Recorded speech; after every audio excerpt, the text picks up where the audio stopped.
Hello and welcome to the Catch a Lift Coaches Corner. I'm Cal head coach Melissa Luke, and this week I'm honored to welcome retired U.S. Army veteran Jason Livingston to today's show. Jason is an Army veteran, certified personal trainer, Cal veteran athlete, and coach. Welcome to this week's episode of Coaches Corner. Jason, welcome back. Thank you. I'm always happy to join in. Always. Oh, we're so excited to have you here today and discuss traumatic brain injury with you and some of the stuff you've been working on.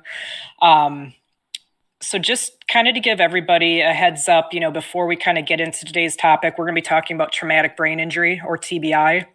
And TBI is one of the most common combat injuries that affect our Cal veteran athlete community. 80% of our Catch a Lift veteran athletes have a TBI diagnosis. This means out of the roughly 7,100 veterans in the Catch a Lift program, approximately 5,680 of them, those athletes in our program, suffer with some form of traumatic brain injury. So Jason, why don't we start today by having you talk to us give us an overview of what TBI is. So, kind of an overview is quite interesting, actually. So, in all the research and everything, I know that most folks, know this as a traumatic brain injury, TBI, MTBI, those things. But, it goes a little bit further than that. It's actually acquired brain injury, is what we're referring to. And, that makes it a little bit easier to look up. There are actually two kinds of acquired brain injury. One is due to something like a stroke, heart attack, something like that, where your brain was affected. What we're referring to here within the Cal community is traumatic brain injury, and TBI is defined as an alteration in brain function or other evidence of brain pathology caused by an external force. These injuries can be defined as closed, which is non-penetrating, or an open, which would be a penetrating injury. And they're linked to falls, assaults, motor vehicle accidents, sports injuries. But more importantly, here within the veteran community and specifically the Catch Lift Fund, these injuries, MTBI, TBI, are a direct result of combat injuries sustained while deployed in support of OEF, OIF, and Operation New Dawn. Thank you, Jason. Would you take us through some of the common symptoms that you would see associated with a traumatic brain injury? So some of the symptoms, some of the common or kind of understood symptoms are paralysis, spasticity, difficulty walking, balance, the whole equilibrium thing, vision distortion, loss or decrease in fine motor skills, decreased touch recognition. So the ability to kind of identify what you're touching. You may have a kind of a degraded sense of feeling in a part of the body, whether it's a hand, an arm, a leg, whatever the case is. Difficulty thinking and remembering, difficulty in social interactions and settings, and pain or pain perception. I think that we all kind of have a generalized understanding of these things, but it's been fascinating to go through and kind of go through some of the research and kind of finally connect some of the dots that I personally dealt with dealing with my own TBI injury. Jason, can you touch on what we might see as far as some emotional or behavioral components that someone with TBI may exhibit? So this one is really kind of twofold, because not only do most folks have a TBI or an MTBI, but they're also dealing with things like PTSD, which we know there's anxiety, there's depression, there's that heightened sense of things, whether it's on guard or watchful. But specifically dealing with a TBI, you have emotional mood swings, lack of motivation, aggression, irritability, lethargy, where you just really don't feel like moving or doing anything. And also lack of self-awareness. And this one is kind of unique because this just means that the individual may not be aware that they have changed or that there's a problem with how they're behaving in a certain situation. I've dealt with this one personally, um, because whenever I was injured, I was in Afghanistan, and I went from Afghanistan to home, and for me there was no in between. So I still kind of at times feel connected or plugged into Afghanistan. So what Right. may have been appropriate behaviors there are not necessarily appropriate behaviors here, in a civilian setting, or even in a family setting. And Right. these are unintentional behaviors or unintentional responses in any normal situation. But where we see that typically fall into place is dealing with those TBI issues and those PTSD issues. Right. So that's a good segue for us there, Jason. Would you mind talking to us a little bit about the injuries you sustained in combat, including the traumatic brain injury? So for me, obviously, I've done two tours. My first tour was Iraq. I was in Baghdad, and my second tour that I was actually injured on was Afghanistan.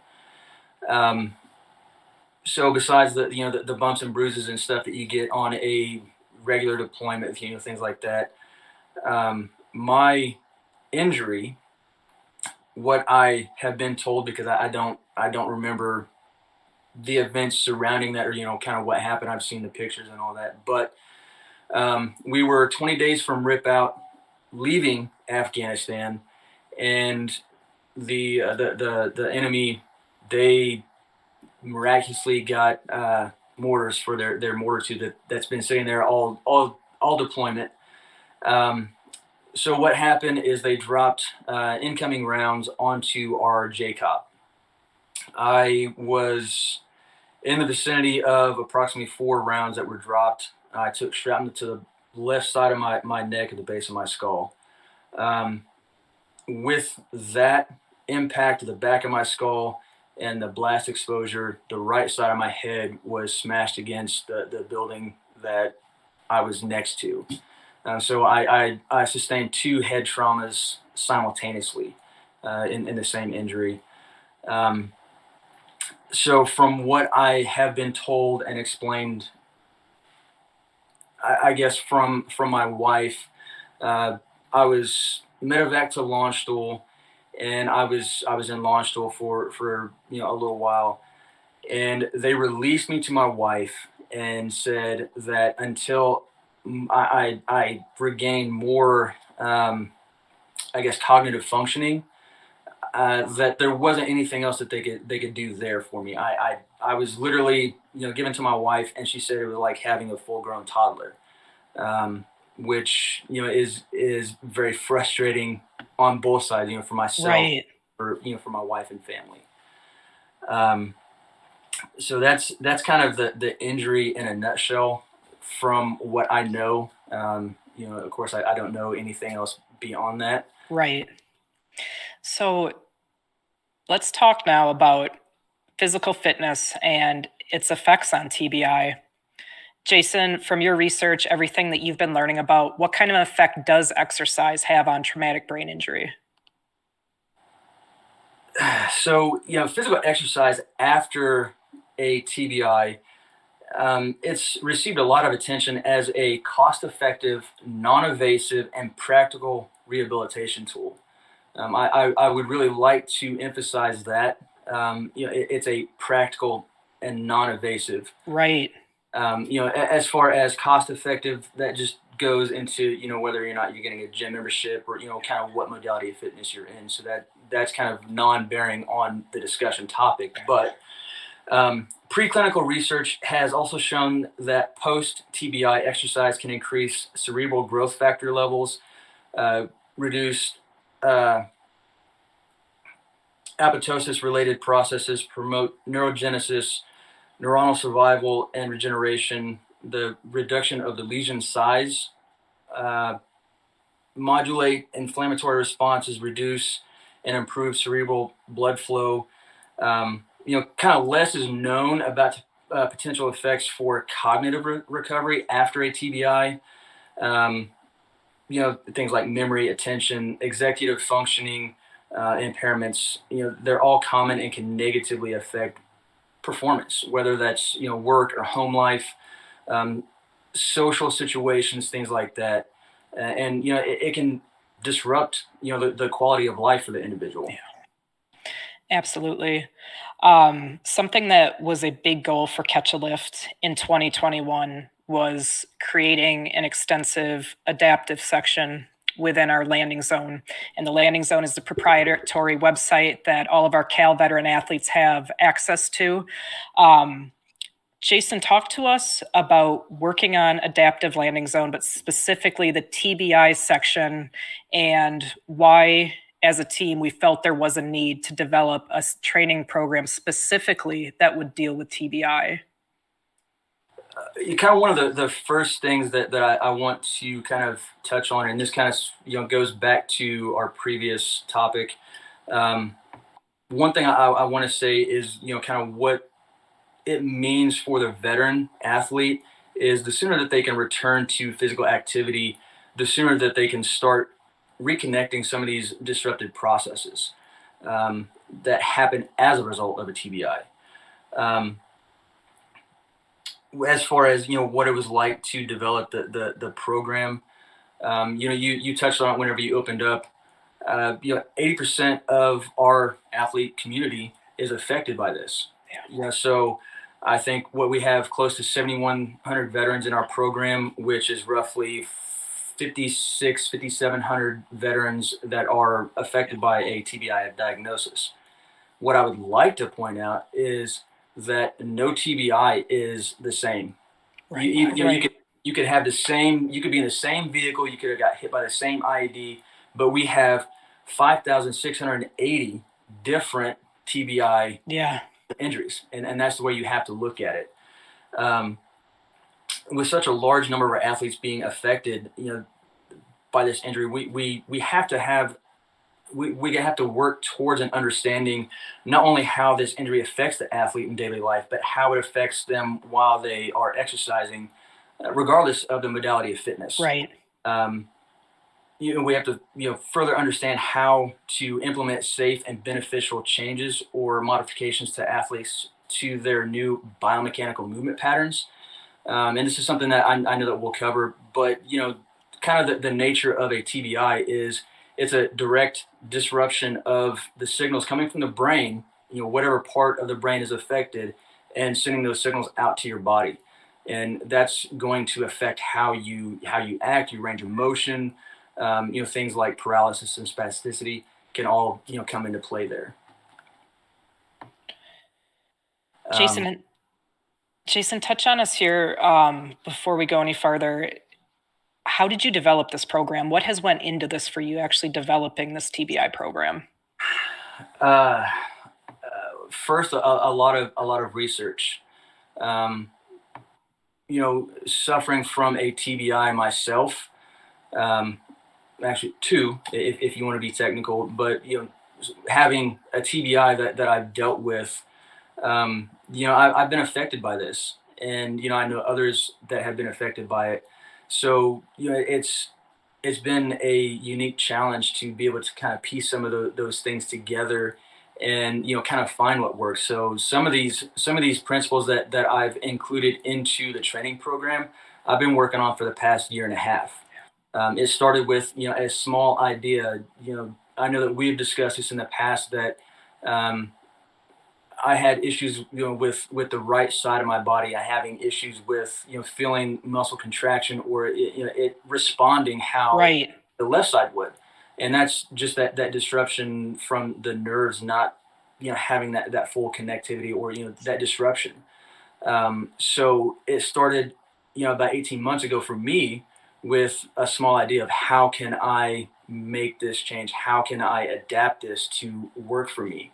And it just kind of grew from there. And I started applying that kind of thought process to other areas in the body. And it just kind of went from there. That's absolutely incredible, and something you and I have talked a bit about, Jason, and I'd like to see if we could talk about it now because I think a lot of our veterans or population listening might deal with this same thing, and it's very abstract and kind of hard to explain. So let's talk about as an athlete when you're trying to train and you do have difficulty on one particular side of your body, getting muscles to engage, feeling stable on that side. It's something that I've finally been able to identify. For about a year ago, I identified it that something, wasn't never felt right on that right side for me. I never felt, like if I was deadlifting or squatting or something, I never felt like I could root or ground on the right side. It was like I couldn't feel it. But, it didn't make sense to me. I didn't even know what was causing it. Can you talk to us a little bit about a sensation like that? Sure. I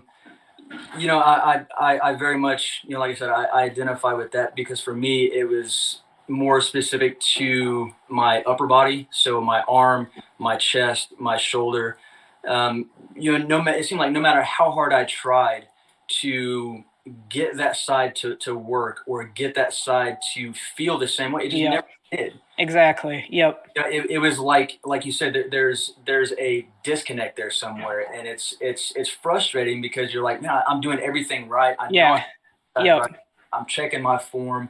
I went through and I dropped a load. I went Right. down to a bar, and just trying to figure out. And again, this is where that initial idea came from. And I know I've kind of touched on this before on some of the podcasts that I've been on, but the real kind of trigger point for me was incorporating isometric holds into this, kind of into my training sessions, into my training in general. I call it kind of the light switch effect, if you will. Because if you've ever dealt with a loose wire and a light switch, you go in, you flip it on, and it'll flicker, or it come Yeah. go off, it kind of dims and all that. That's kind of an easy representation of what's going on with that signal coming from your brain going to whatever part of the body. And the unfortunate thing about a TBI is that it's very complicated. It's a very complex injury. So the doctors know exactly what is going on, how to treat it, or kind of what is going to be a predictable pattern. So by incorporating isometric holds into my training program, essentially what I attempted to do was to go inside my own body, inside those muscle fibers, and take that screwdriver and tighten Yeah. the nut down a little bit each time, and trying to get more connection. And that connection is represented with the muscle fibers is what I'm trying to connect to. So one of the things that I did with this base principle was I realized that by incorporating an isometric hold, I could start to turn those muscle fibers on. I could start to engage those. Even though I couldn't necessarily feel it the same way, I could engage those muscle fibers. And then what I later came to, kind of incorporate and identify was the isometric hold wasn't enough on its own to kind of get that feeling, get that connection, kind of move through that plane of motion, or move through that exercise and get what I wanted out of it.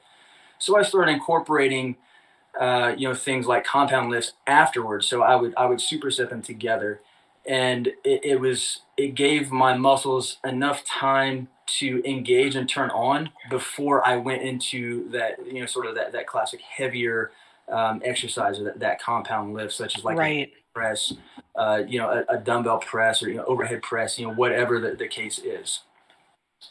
Give us an example, Jason, of an isometric hold that you would do, say, before like either a barbell bench press or a dumbbell bench press. What would you pair as that first isometric hold for that movement? So this is actually one of my favorite ones, and this is where the whole idea started. This is where the nexus of this program began from. Um, I have always had an issue again with the right side, specifically chest, shoulder area, and I was so frustrated trying to get that side to grow, trying to get it to Yeah. respond. And it started with kind of like a cable fly. And I kind of messed around with the exercise, and kind of found something that kind of worked. But I'm for myself, I'm never satisfied, because Yeah. I want to get the best result that I could possibly get. So one of the exercises that I came up with, I call it a cross body isometric hold. And quite simply, all it is you have a resistance band anchored to whatever. I use my power rack, Yep. which works out very well. And what I do is I will, whatever side I'm starting on, that's the side that's closest to the anchor point, and I will bring the band across, like I'm trying to hug myself almost, and it forces a contraction here, specifically on the sternum, in the center of the chest, and really brings that pec. I mean, it lights it up. Yeah. And I'll hold that. I started with like a 30-second isometric hold. Um, and, I'm working up towards like a 60-second right now, and then I'll add in reps afterwards with the movement, and then I'll go into that heavy compound movement, such as uh, a barbell press, or a dumbbell press of some variation. Thank you for walking us through that. Let's get into the program itself, Jason. Walk us through the program. Walk us through how it's laid out, and maybe start with your decision to make it kind of a progressive program where you're moving from body weight to bands. So one of the things that I had to do first off was kind of understand the nature of a TBI. Kind of what does it affect? How does it affect overall? Um, you know, I we know that it's a very individualistic injury, but overall you kind of have the same type of you know issues going on here. So things like executive functioning of the brain, things like planning, organization, flexible thinking, problem solving, self awareness, controlling emotions, uh, and concentrating and taking in new information. So these things were some of the basis of kind of that fundamental program, and I wanted to start really from the ground up, and that's where we started with the body weight, because we need that basic structure Right. to kind of move forward. And I would definitely say this is not necessarily something that at this point I was really concerned about. Okay, am I going to get muscle growth? Am I going to get stronger? These are going to be natural processes that happen with the introduction of any physical activity. You're going to get a little bit stronger. You're going to get a little bit more muscle mass. Um, but I wanted to make it basically from the ground up and start to work on some of those movement patterns. Um, and dealing with the paralysis and the spasticity. One of the things that I deal with, spasticity, is the abnormal muscle tightness that you can get from prolonged contractions or irregular movements. So again, it goes back to that right side. Every time I would try to move, it wasn't a fluid movement. It was like there was something going on that just kind of disrupted that. Right. So that's where I incorporated the isometric holds. Balance and equilibrium. This is something that it's a huge restriction for most individuals with a TBI. It has a huge impact on quality of life and can make day-to-day life very difficult. You become more reliant on somebody, to help you out. Right. You're just kind of stuck in that. I don't want to say helpless, but you're dependent on that, and that Right. was the things that I wanted to address. And one of the things that I incorporated in this is bilateral and unilateral training. So bilateral, using both legs, and unilateral, utilizing left and right side individually. Um, it's known and understood that somebody has an equilibrium issue or balance issue. Ideally you want to start with 2 feet because you want to work through that process. Right. But one of the exercises that I really included in there was the single leg Romanian deadlift. And the reason for that is, we tend to have a lot of hip issues, range of motion issues when it comes to walking, lower lumbar issues, all these other kind of classic underlying conditions that we Yeah. deal with from Right. coming out of the surgery. Now, I know I've carried many heavy rucks on, some ridiculously long ruck marches for, whatever reason was good at the time. Yeah. Um, but including the unilateral training, that single leg training, specifically with the RDL, that deals with hip range of motion, mobility, and really that building up those stabilization muscles within the ankle, the leg, the hip joint, all of that. You kind of bringing it together. This was something that I wasn't concerned about adding weight to because in my mind a success in this area would be one, getting through the range of motion without falling. So that's Yeah. that's the target goal, is Right. to you improve the balance, and then you can start working through multiple reps and then multiple sets for a successful completion. I think we can all agree that the more muscle fiber that you can recruit, the stronger you're going to be. For So sure. therefore, setting up the program in that regard, by the time they get done with phase one and then phase two, which is the bands, they can transition into a more traditional training modality, whether it's free weights, whether, it's powerlifting or, strongman, CrossFit, whatever Right. you do. That's the whole idea, is to get you moving, get that range of motion improved, and increase that muscle fiber connectivity, so that whenever you do start this, things like tendon and joint strength is intact, range of motion is good, whatever that may be for you. So that was kind of the base principle when it came to deciding how to develop this. I went through and I made the selection on these exercises based on, one, my own personal experience with these Right. exercises, and two, really trying to hit those fundamentals, trying to utilize the load set, going from left to right side, shifting that load. Um, I know early on, whenever it came to me, doing squats or doing like a walking lunge, I had an issue with that movement pattern, that transition from weight to left to right. Yep. So you have to start somewhere, Right. and the best way to do that is to um, address each side's weakness. And if you think about it, a lot of folks like to jump on a leg press, and they're using both legs at the same time. They're pushing 500 pounds. Well, the left side may be pushing 300, 400 pounds, and the right side is only pushing 100. Right. So therefore, Yeah. you have a natural strength deficit in one side.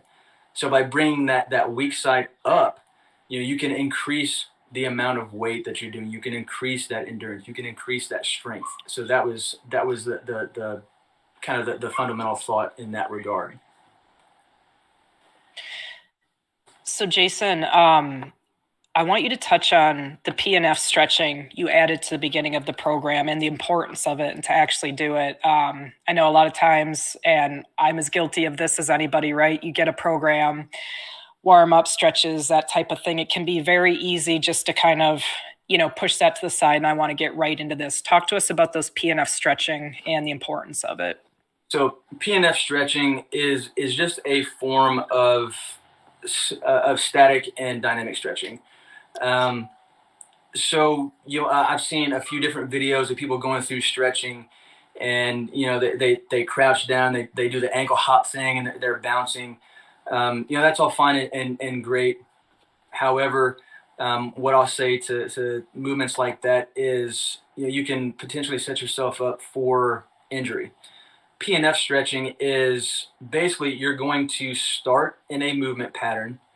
You're going to hold an isometric hold, and you're going to kind of hold it there.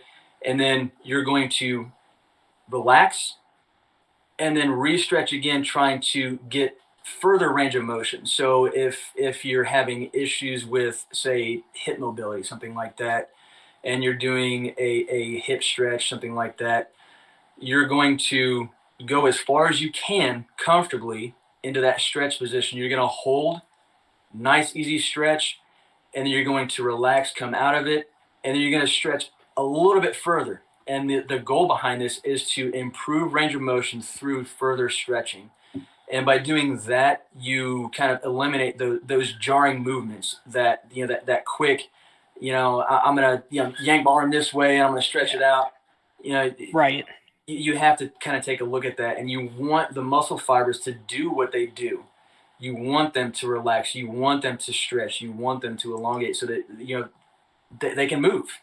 And the same with the nerves. If the nerves, if there's inflammation there, the nerves have no place to move. They can't free flow. They can't do what they need to do and move around and kind of get out of the way of the musculoskeletal system, or the bones, or whatever's going on. So that was the thought process behind that, was specifically dealing with maybe some of those paralysis issues or that spasticity, kind of that muscle tightness, and really trying to improve range of motion, which is highly important. Right. I think, I know that we all have seen it in the gym before. You see some guy throwing 300 pounds on a bar, and they do a quarter squat. I mean, that's great if that's what your range of motion is. However, whatever range of motion you train in, that is where that strength Right.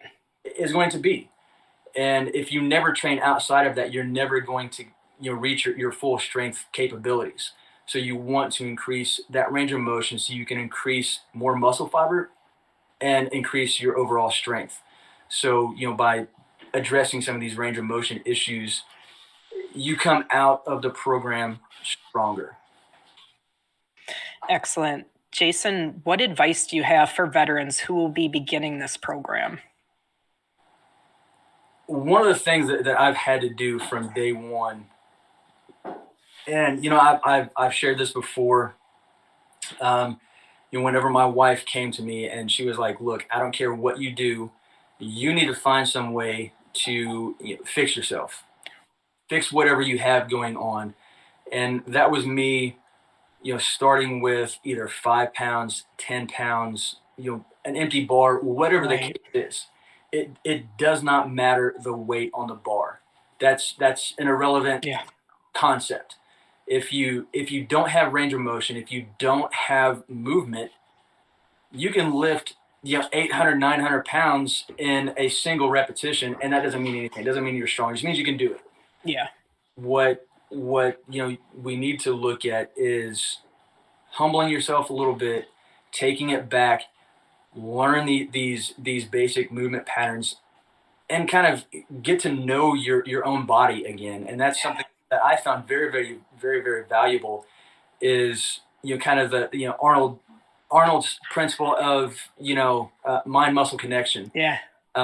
Is very, very true.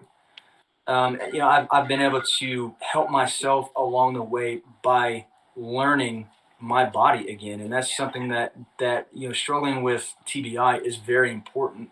Right. Is to be able to understand your body, how it responds, because the ultimate goal for everyone is to get leaner, stronger, and faster. And if you can't know and understand your body, how are you going to manipulate it? How are you going to progress? Where are you going to go? Where are you going to start at?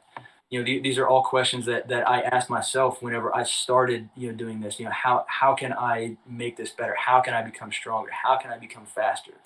So just one advice I would say is humble yourself. Don't care about the weight on the bar. Somebody could be trying to do a 80-pound dumbbell curl and look like an idiot over there because they're using body rock. I'm more impressed with that person that's using 40, 50-pound dumbbell under control and controlling the movement. To me, Yeah. that is a direct representation of strength. That is a direct representation of that iron will that Right. we all have kind of deeply embedded in us. Um, and yeah, that would be my best advice. That's dang good advice. That's dang good advice for all of us, Jason. Last question I want to ask you here today. What's it been like for you, kind of on a personal level, writing this program for our veterans, researching for this program, for our veterans after everything that you've gone through? You know, what's it been like for you personally? Personally, for me, um, I think as one of our volunteer coaches, it's important for the coaches to have a deeper understanding of kind of the complex nature of this. Um, Not only, I guess, not, I wouldn't just say just the coaches, but for everybody to have a better understanding of how a TBI affects you on a individual level. And I think moving forward, I think it's important for us to kind of deepen that understanding and learn how to apply some of these things, because there's nothing worse than hitting that plateau and becoming frustrated because you're doing everything right. Oh, for sure. Yeah. You're you've got your nutrition on point, you've got your body mechanics on point, you've got the load parameters going up, Right. you're adjusting whatever, but you're not seeing that because there's an underlying issue. And actually, one thing that I can share is I had a video chat with some of the guys from my platoon that I went down range with. Um, and one of my soldiers shared with me, the fact of coming out of kind of that the injury phase and not understanding, kind of puts you in a blind spot. Yeah. You don't really fully understand, you don't grasp, so just trying to develop that understanding of what's going on with your own body. Um, it can help with depression. It can help with relieving some of that stress. It can help with even just becoming more mobile. Right. Do a lot to improve somebody's self-esteem. Thank you so much, Jason, for your service to our tremendous country and for all the work you do giving back to our veteran brothers and sisters. Thank you for coming on today and sharing your knowledge and light with us. Uh, that's it for this week's episode of Coach's Corner. We will return next Wednesday at 1 Eastern Time with another episode. Thank you again, Jason, for sharing your knowledge and light with us all. It's absolutely an honor, as always, to have you on the show with us. Thank you to ClearBridge for all of your support of all things Catch a Lift. Thank you, Lynn Coughlin, Henry Pomper, and Kaylee Nasiri for all of the work you do to make this entire podcast possible week after week. And thank you to the Kale team. Until next week, keep it real and stay Kale strong.